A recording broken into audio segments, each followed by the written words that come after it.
The call came at 3:47 a.m. I remember staring at the red numbers on my bedside clock, trying to make sense of the words coming through my phone. My father's business partner, James, was speaking too fast, his voice cracking. "Alara, there's been an accident. Your parents. The police found their car off Mountain Pass Road." "I'm so sorry."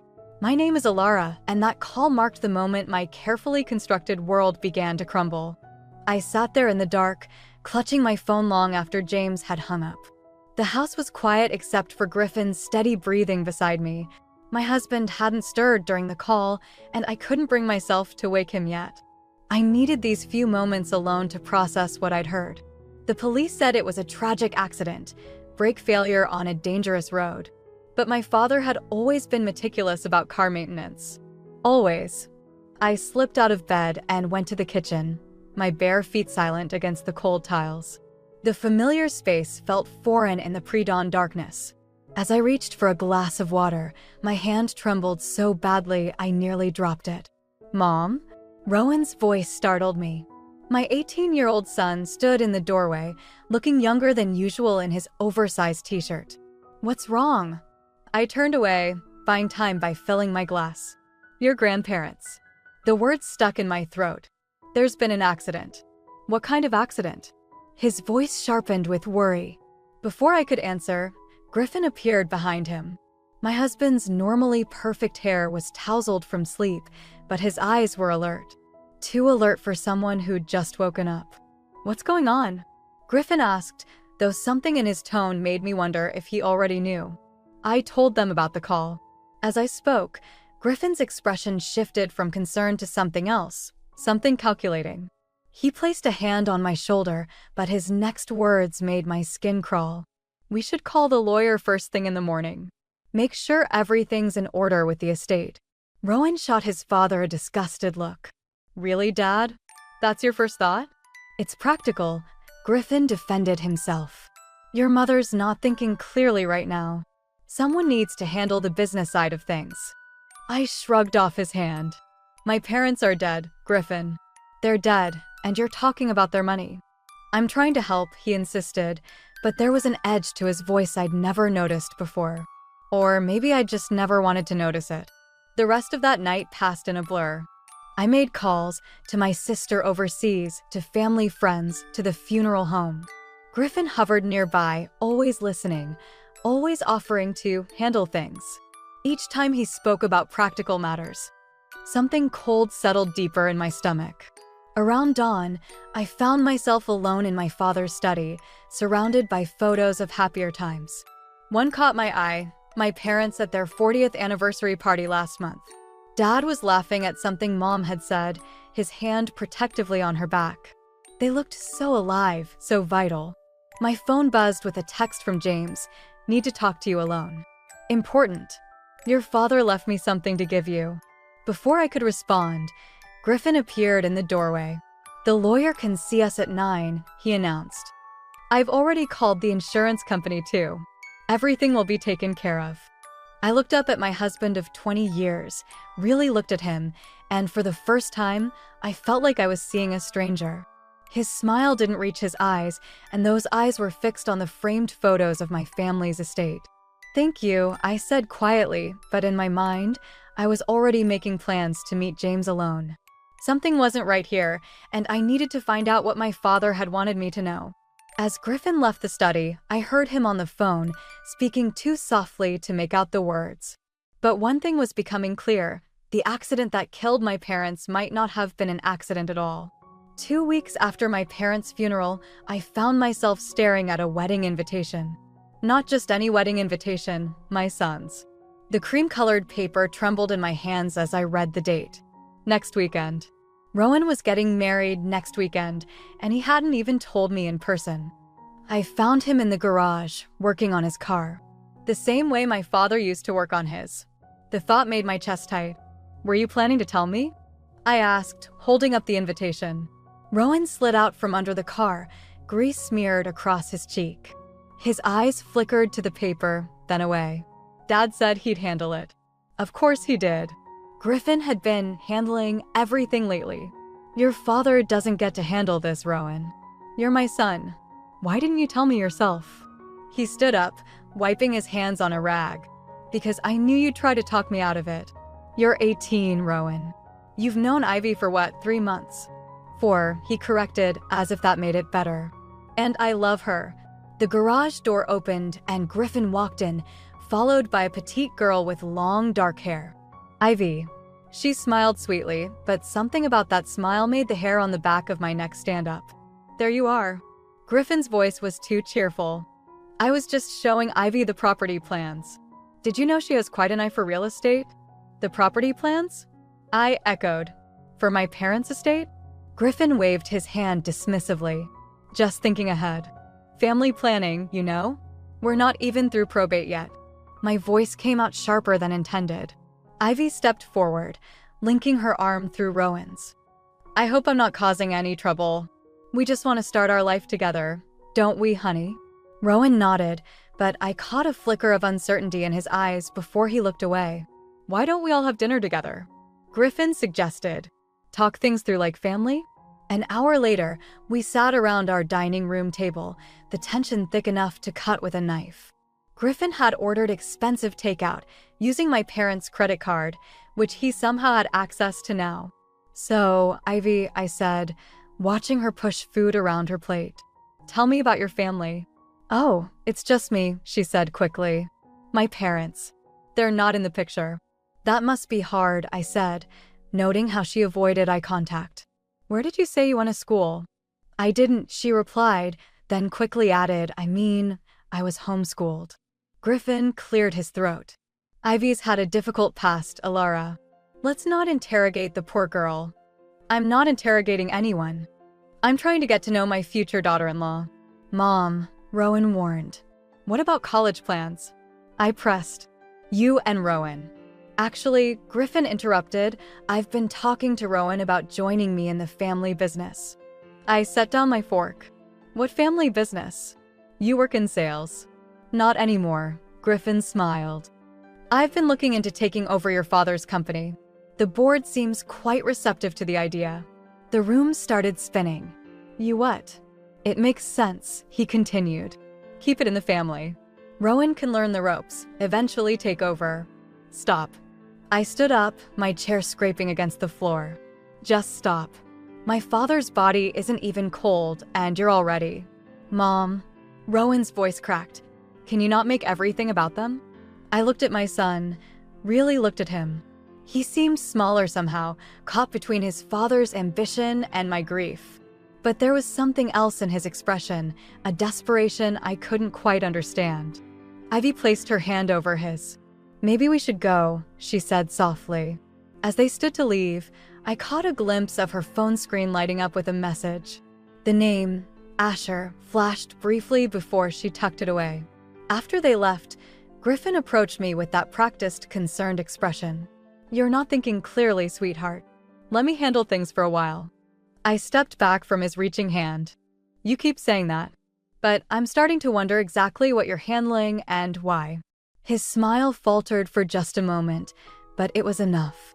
In that split second, I saw something that chilled me to the bone, the same calculating look I'd noticed the night my parents died. I needed answers, and I knew just where to start. Tomorrow, I would meet James and find out what my father had left for me. But first, I needed to know more about this mysterious Asher who was messaging my future daughter-in-law. Meeting James felt like a betrayal, even though Griffin was the one I couldn't trust anymore. I parked 3 blocks from the coffee shop, checking my rearview mirror twice before getting out. Paranoid? Maybe. But after what I'd found this morning, I couldn't be too careful. James was already waiting, his usually immaculate suit wrinkled like he'd slept in it. Dark circles under his eyes matched my own. You look terrible, I said, sliding into the booth. You should see the other guy. He attempted a smile that didn't reach his eyes. Did you bring it? I pulled out my father's letter, found hidden in his desk drawer this morning. Tell me what this means, James. He glanced around before reading it, his face growing paler. The letter was typical dad, straight to the point. If anything happens to your mother and me, don't trust the numbers. Griffin's been cooking the books. Get James to show you the real accounts. Your father suspected something was wrong months ago, James said quietly. The company's finances weren't adding up. Large transfers to offshore accounts, unauthorized investments. In Griffin's name? Shell companies. But we traced them. Your husband's been embezzling for years, Elara. Small amounts at first, then bigger ones. Your father was planning to confront him the day of the accident. My coffee turned to acid in my stomach. The brakes. James nodded grimly. The mechanic who serviced their car the week before disappeared, along with all maintenance records. My phone buzzed. A text from Griffin. Where are you? Important meeting with the board at 2. Need you here. There's more, James said, sliding a USB drive across the table. Your father kept detailed records. But be careful who sees these. Someone at the company is helping Griffin, someone with access to. The coffee shop door chimed. Ivy walked in, arm in arm with a young man I didn't recognize. They were too engrossed in each other to notice us. The way he touched her arm, whispered in her ear, this wasn't just a friendly meeting. Who's that? I whispered to James. Asher Reynolds. Tessa's son. He worked as an intern at the company last summer. The name hit me like a punch to the gut. The same Asher from Ivy's phone. My phone buzzed again. Griffin called Rowan. He says you're not at yoga class like you told him. I need to go, I said, standing abruptly. But James, there's one more thing. Rowan's getting married next weekend. To that girl right there. Tell me what you know about her. James's face went white. Ivy? She's not who she claims to be. She was involved in a fraud case last year, but the charges were dropped when the main witness disappeared. Asher was supposed to testify. Another text. Found your car. Coming to get you. James, I have to. The coffee shop door opened again. Griffin stood there, his charming smile firmly in place, but his eyes were cold as he scanned the room. They landed on me, then shifted to James, and finally to the USB drive still on the table. Darling, he said, walking over. I've been looking everywhere for you. He reached for the drive, but I snatched it first, clutching it in my fist. Griffin, I managed, trying to keep my voice steady. I was just having coffee with an old friend? His smile didn't waver as he gripped my arm. How nice. James, always a pleasure. But if you'll excuse us, my wife and I have a board meeting to attend. As Griffin steered me toward the door, I caught one last glimpse of Ivy and Asher. They were watching us now, their expressions unreadable. But just before we left, I saw Ivy pull out her phone and make a call. In the car, Griffin drove in silence for several minutes before speaking. You know, sweetheart, curiosity can be dangerous, especially when it comes to family matters. I thought of my parents' car, of missing brake records and disappeared witnesses, of my son rushing into marriage with a woman connected to it all. Is that a threat? I asked quietly. He patted my hand, his wedding ring glinting in the sunlight. Of course not. Just a friendly warning. After all, we wouldn't want anything to happen to Rowan, would we? The USB drive felt like it was burning a hole in my pocket. Whatever was on it, whatever truth it revealed, I knew one thing for certain. I was running out of time to save my son. I hadn't spoken to Tessa in nearly 2 years, not since she moved across the country after her divorce. But seeing her number in James's contact list felt like finding a lifeline. I called her from a burner phone I'd bought that morning, sitting in my car 3 towns over from home. She answered on the first ring. I've been waiting for your call. You knew. About Griffin? Honey, I tried to warn you 20 years ago. Her voice softened. But that's not why you're calling now, is it? It's about Asher, I said. And Ivy.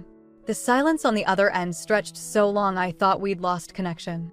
Finally, Tessa spoke, her voice tight. Where are you? We need to talk in person. An hour later, I sat across from her in a dingy motel room. Tessa hadn't changed much, still fierce, still direct. She pulled out a laptop and opened a file. First, you need to see this. She turned the screen toward me. It showed security camera footage of Griffin meeting with Ivy in a parking garage.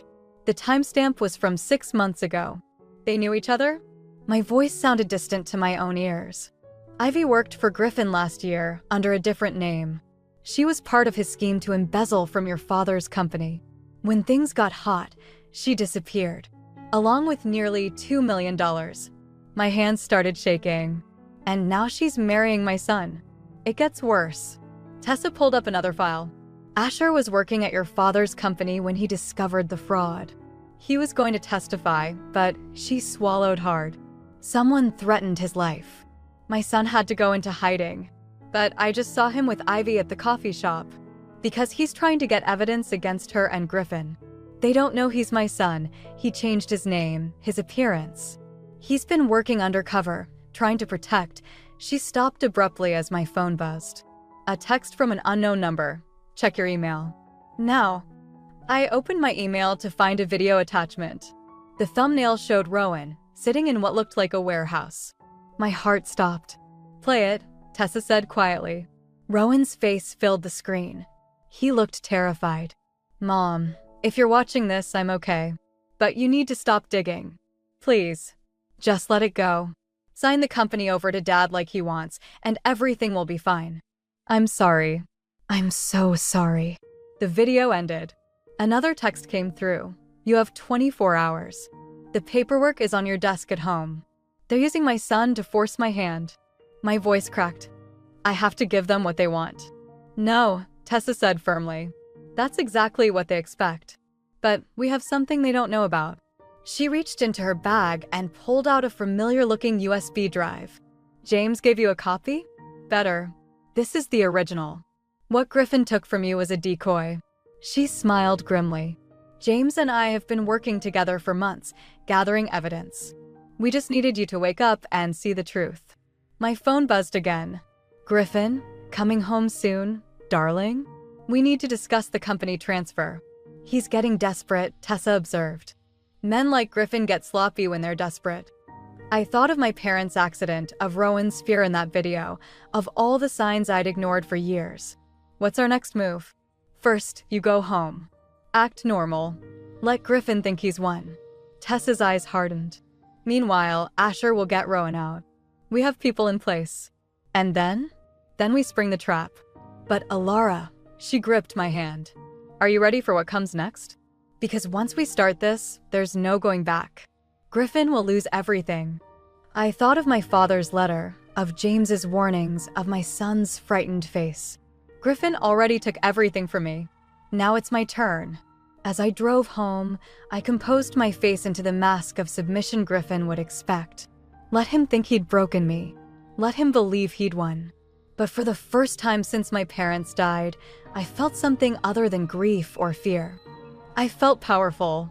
And I finally understood, sometimes the best revenge isn't served cold. Sometimes it burns everything to the ground. The wedding rehearsal dinner felt like a powder keg waiting to explode. I watched Ivy work the room, her white dress a mockery of innocence as she charmed our family friends. Griffin stood nearby, playing the proud father-in-law perfectly. Too perfectly. Asher was there too, posing as Ivy's childhood friend. Our eyes met across the room, and he gave an imperceptible nod. The signal we'd arranged. He'd found Rowan. Beautiful evening, isn't it? Ivy appeared at my elbow, making me jump. Though I wish we could have held it at the estate. Griffin mentioned it might be possible after the company transfer. My champagne glass trembled slightly. Did he? Oh, yes. Her smile didn't reach her eyes. He has such wonderful plans for the company. Rowan's so excited to learn the business from his father. Where's my son, Ivy? Her expression flickered. Probably just running late. You know how boys are. Do I? I stepped closer, lowering my voice. Like how you know Asher? The color drained from her face. Before she could respond, Griffin appeared between us. Everything all right here? His hand gripped my arm, warning disguised as affection. My phone buzzed. A text from Tessa. Package secured. Wait for signal. Relief flooded through me. They had Rowan. He was safe. Now for the next part of the plan. Actually, I said, raising my voice slightly, Ivy was just about to explain how she knows Asher Reynolds. The room didn't quite go silent, but the atmosphere shifted. Griffin's fingers dug deeper into my arm. Darling, this isn't the time. It's exactly the time. I pulled away from him. Before we welcome Ivy into our family, maybe she'd like to explain the $2 million she stole from my father's company? Gasps rippled through the crowd. Ivy's sweet facade cracked. You don't know what you're talking about, she hissed. Don't I? Like I don't know about the offshore accounts? The threatened witnesses? My parents break lines. Griffin stepped forward, his charm turning dangerous. Alara, you're upset. Let's discuss this privately. No more private discussions. I turned to face our guests. My husband and his accomplice here murdered my parents. They're holding my son hostage to force me to sign over the company. And I have proof. The room erupted in chaos. Ivy bolted for the door but crashed straight into Asher.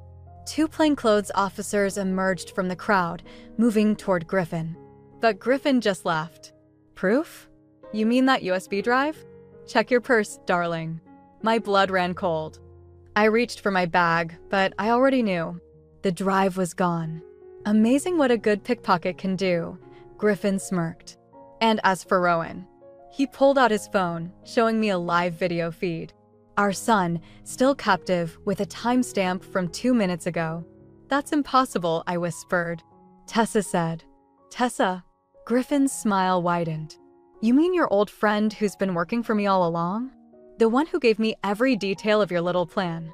The betrayal hit like a physical blow. I looked for Asher, but he was gone. The officers had vanished too. You see, darling, Griffin continued, you're not the only one who can set a trap. Now, shall we discuss that company transfer? My phone buzzed again. Unknown number. Mom, don't trust Tessa. She's not who you think. But I'm okay. For real this time. Check the kitchen. I backed away from Griffin, my mind racing. The kitchen, where Asher had been setting up the catering earlier, where he'd insisted on handling the champagne himself. Actually, I said, lifting my glass, let's have a toast first. To new beginnings. Griffin's smug expression faltered as he watched me raise the champagne to my lips. For the first time, real fear crept into his eyes. What did you do? I smiled, channeling his own cold confidence. You're not the only one who can play games, darling. Now, about those brake lines. The sound of police sirens filled the air outside, and this time, they were real. Griffin lunged for the door, but it was already too late. Everything was about to change, and for once, I was the one in control. The police interrogation room felt colder than it should have. I sat there, staring at my reflection in the two-way mirror, wondering how everything had gone so wrong. Griffin was in custody, but he was still winning. Mrs. Whitman, Detective Morris said, sliding crime scene photos across the table. These were taken at your parents' accident. Notice anything unusual? I looked away. I couldn't bear to see those images again. Your fingerprints were found on the brake line housing, she continued. Care to explain that? That's impossible. My voice cracked. I never. We also found traces of the same champagne you served at the rehearsal dinner in your father's system. The talk screen showed it was laced with a substance that would have impaired his driving. The room started spinning. No, Griffin did this. He confessed? Morris raised an eyebrow. Yes, he did. He confessed that you planned it all. That you were angry about your father's refusal to let you take over the company. That you recruited Ivy to help manipulate your son into marriage as a distraction. That's insane. I stood up so fast my chair clattered backward. Where's Rowan? I need to see my son. Sit down, Mrs. Whitman. Morris's voice hardened. Rowan's with his father. Griffin's been released. Released? The word felt like ash in my mouth. His confession was very compelling, especially with the evidence Tessa provided. A knock at the door interrupted us. Another detective entered, whispering something to Morris. She nodded, then turned back to me. Your lawyer's here. But instead of my attorney, Ivy walked in, wearing an expensive suit and carrying a leather briefcase. She looked nothing like the sweet, innocent girl who'd nearly married my son. Hello, Alara, she said, sitting down. I'll be representing you today. Like hell you will. Actually, she smiled, I'm your only option. Your assets have been frozen. Griffin's evidence was quite thorough. The only person who can help you now is me. Morris left us alone. As soon as the door closed, Ivy's smile vanished. "Here's the deal," she said. "Sign these papers transferring your voting rights in the company to Griffin, and all the evidence disappears, including the real footage of what happened that night on Mountain Pass Road." My blood ran cold. "What footage?" She pulled out her phone, showing me a video. It was dark, grainy, but I could make out my parents' car and another vehicle forcing them off the road. Behind the wheel, my stomach lurched, was Tessa. "Your friend was very helpful," Ivy said, though she didn't know the whole plan. "Griffin can be very persuasive when he wants something." "Where's my son?" I demanded. "The real Rowan, not whatever decoy you used at the rehearsal. Safe. For now. But that could change, depending on your decision." My hands shook as I reached for the papers. "If I sign these, you go to prison for your parents' murder. Griffin gets the company. Rowan stays safe, believing his mother killed his grandparents out of greed." She shrugged. "Everyone wins. Except you, of course." I thought of my father's letter, of all the evidence I'd gathered, now twisted and used against me. I thought of Asher, who'd disappeared with the real USB drive. And I thought of Rowan, somewhere out there, probably hating me. "Time's running out," Ivy said, checking her watch. "The DA is filing charges in an hour. What's it going to be?" I picked up the pen, seeing no other choice. But as I pressed it to paper, my phone buzzed one last time. A text from an unknown number. "Don't sign. Kitchen camera footage uploaded. Check the news." Ivy's phone rang immediately. Her face went pale as she listened. When she hung up, her composure had cracked. "What did you do?" she whispered. I set down the pen, remembering the hidden camera Asher had installed in the kitchen during the rehearsal dinner. The one that had captured every word of Griffin and Ivy's private conversation about my parents' murder. "You know," I said quietly, "my father taught me something important about business. Always have a backup plan." Ivy lunged for the door, but it was already opening. This time, real federal agents walked in. And behind them, safe and sound, was Rowan. The game wasn't over yet. But for the first time, I could see a way to win. The federal agents had Griffin cornered in his office at my father's company. Our company. I watched through the glass walls as he paced, still trying to maintain control even as his world crumbled. When I walked in, his smile was as practiced as ever. "Come to gloat, darling?" "No." I set the USB drive on his desk. "I came to understand." His eyes fixed on the drive. "That's not the real one." "It is." The kitchen footage was just a bonus. I sat in my father's chair. "You know what I can't figure out? Why you needed Ivy. You already had everything." "Everything?" He laughed bitterly. "I had your father's contempt. Your family's money hanging over my head. A son who'd rather work in a garage than follow in my footsteps." The door opened. Rowan walked in, followed by Asher. Griffin's composure cracked slightly. "Speaking of following in footsteps," Asher said, "want to tell them about the other companies? The ones before you married Alara." Griffin's face went pale. "You're bluffing." 3 marriages, Asher continued. 3 wealthy families. 3 tragic accidents. But you got sloppy this time. You let Ivy keep records. "Ivy's dead," Griffin snapped. The room went silent. Rowan stepped forward, his hands shaking. "What did you say?" She knew too much. Threatened to expose everything unless I paid her more. Poor girl, driving so fast on Mountain Pass Road. Griffin's smile returned, colder than ever. Like mother, like son. Always choosing the wrong people to trust.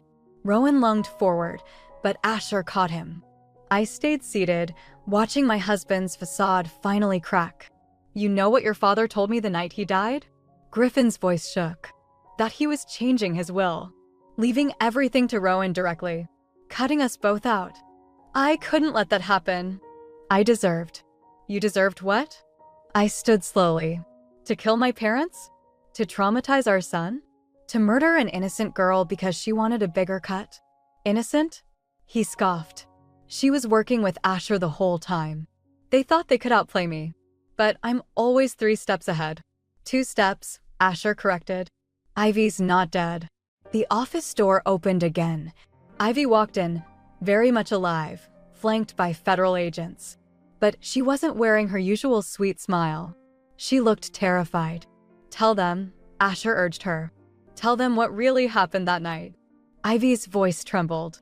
"I was supposed to get close to Rowan. Help Griffin access the estate after his parents died. But then Asher warned me what happened to Griffin's other wives. Their families. You were never going to let any of us live, I realized. Once you had control of the company. Business is business," Griffin said flatly. "Nothing personal." "Nothing personal?" Rowan's voice cracked. "You killed my grandparents. Tried to kill Mom. Used me as bait. How is that not personal? I gave you everything," Griffin shouted, his calm finally shattering. "Both of you. And you never appreciated it.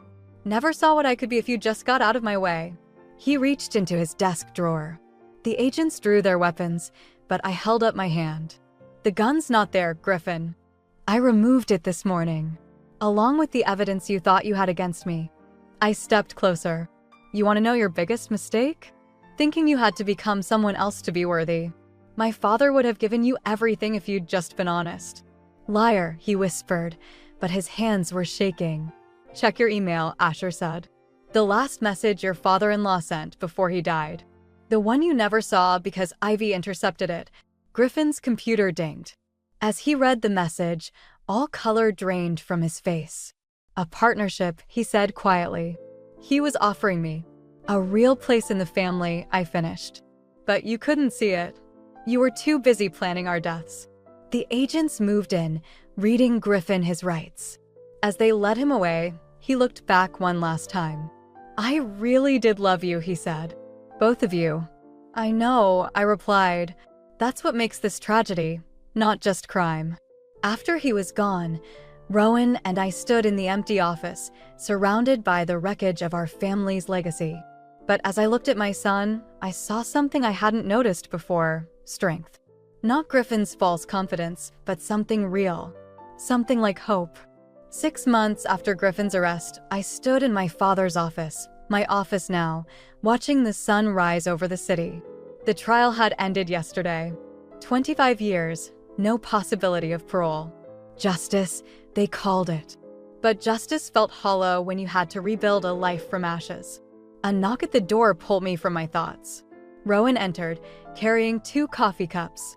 He'd started working at the company 3 months ago, learning from the ground up like my father had always wanted. "Thought you might need this," he said, setting a cup on my desk. "Long day ahead." "The board meeting?" He nodded. "Ivy's testimony is being presented. Her immunity deal went through." I studied my son's face, searching for signs of the pain that name used to bring. But he seemed calmer now, stronger. "You know," he said, "I found something in Dad's old files yesterday. Want to see it?" He pulled out a worn envelope. Inside was a photograph I'd never seen before, Griffin holding newborn Rowan, looking not at the camera, but at his son with pure, unguarded love. "He wasn't always the monster we know now," Rowan said quietly. "No," I agreed. "But that makes it worse, doesn't it? Knowing he was capable of better." The intercom buzzed. My assistant's voice was hesitant. "Mrs. Whitman? There's someone here to see you." "From the prison." Rowan tensed. "Mom, you don't have to." "It's okay." I squeezed his hand. "I need to do this." The visitor wasn't Griffin. He wasn't allowed visitors yet. It was Tessa. She looked smaller in her prison uniform, all her fierce energy contained now. "You came," she said simply. "You asked." I gestured for her to sit, though I'm not sure why. She placed a manila envelope on my desk. "Because I owe you the truth. The whole truth, not just what came out in court." Inside were letters spanning 20 years, correspondence between Griffin and Tessa, revealing a relationship that started long before I met either of them. "He was my first love," Tessa said, "when he chose you instead. Well, revenge is a patient game. I helped him, guided him, thinking we'd be together once you and your family were gone. I never thought he'd..." Her voice cracked. "I never thought he'd actually kill anyone. But he did." My voice was steady. "And you helped him." "Yes." She met my eyes. "And I'll spend the rest of my life paying for it." But there's something else you should know. Something about your father. She pulled out one final letter. As I read it, my hands began to shake. He knew, I whispered. All along, he knew what Griffin was planning. The partnership offer, the will change, it was a trap. Your father was always 3 steps ahead, Tessa said. He just didn't expect Griffin to move so fast, or me to be so good at erasing evidence. The intercom buzzed again. Mrs. Whitman? The board is ready. I stood, gathering the letters. Thank you, Tessa, for finally telling the truth. There's one more thing. She hesitated. Asher. He's really my nephew, not my son. His parents were Griffin's first victims. I raised him to help me get revenge, but in the end, he chose justice instead. He chose to save your family rather than destroy it. As security led her away, I thought about choices, the ones that destroy us and the ones that save us. About how revenge and justice sometimes wear the same face. Rowan was waiting outside. Ready? I looked at my son, seeing echoes of both his father and grandfather in his face. But mostly, I saw himself, someone who'd faced darkness and chosen light. Almost, I said. Just need to make one call. I dialed the prison's number, already knowing what I had to do. Because sometimes the hardest part of justice isn't punishment. It's finding the strength to understand why people break in the first place. Hello, I said when they answered. I'd like to schedule a visit with Griffin Whitman. Because some stories don't end with justice or revenge. They end with understanding. And maybe, just maybe, that's the greatest victory of all.